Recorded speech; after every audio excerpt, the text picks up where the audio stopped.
Daniel Kazibwe amanyiddwa nga Ragadi yagenda okukwatira ekibiina kya NRM Bendera mu kifo kya Road Mayor wa Kampala mu kulonda okubindabinda. Ono akakiiko k'ekibiina k'ebyokulonda kakakasizza nti yawangudde Ssebaana Kizito bwe baali bavuganya mu kamyufu.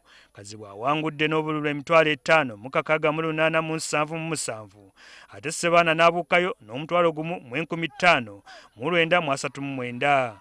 I therefore declare Kazibwe Daniel, who has pulled the highest number of votes, 56,877, representing 78.1%, as the duly elected NRM flag bearer for Kampala District Lord Mayor 2020.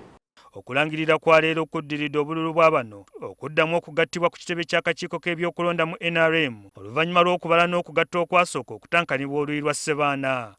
Era kye twasiibyeko jjo babaddewo nga tutaalinga kamukamu okumaliriza ne tufuna results very late. Kati saawa zino kwe kubayita nti mujje mu witnessinge ebyavudde mu kulonda okwo.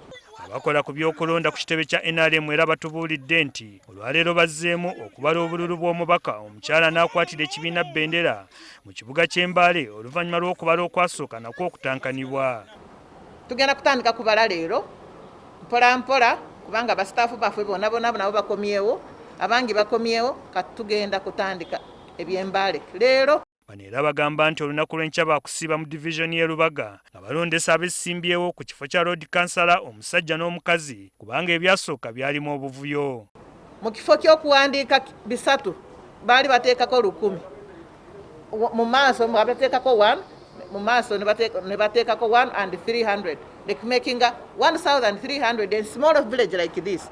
Kati ebyo byonna twabisanze nga birimu irregularities nyingi.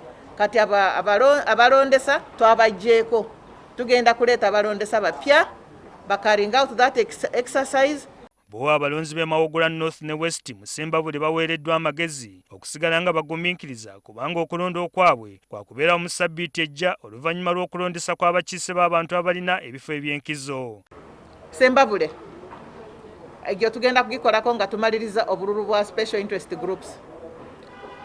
That is after 20th. Iganga waliwo yafa. Ab'akakiiko kano era baliko ekibinja ky'abantu be basindisa entuŋŋamo ku kyalo Nyakahiita okunoonyereza ku nsonga ezikyasibye anaakwatira ekibiina Bendera mu kitundu ky'e Lushenyi County. Bwe banaakomawo then we go through our things, we shall announce. Twagala ebintu bimalewo mbangu kubanga okubeera nga abalonzi balinda nakyo si kirungi. Eno okuvuganya kuli wakati wa Minisita Rukutana neyaliko omubaka Naomi Kabashalira. Sam Mpoza, NTV Akawungeezi.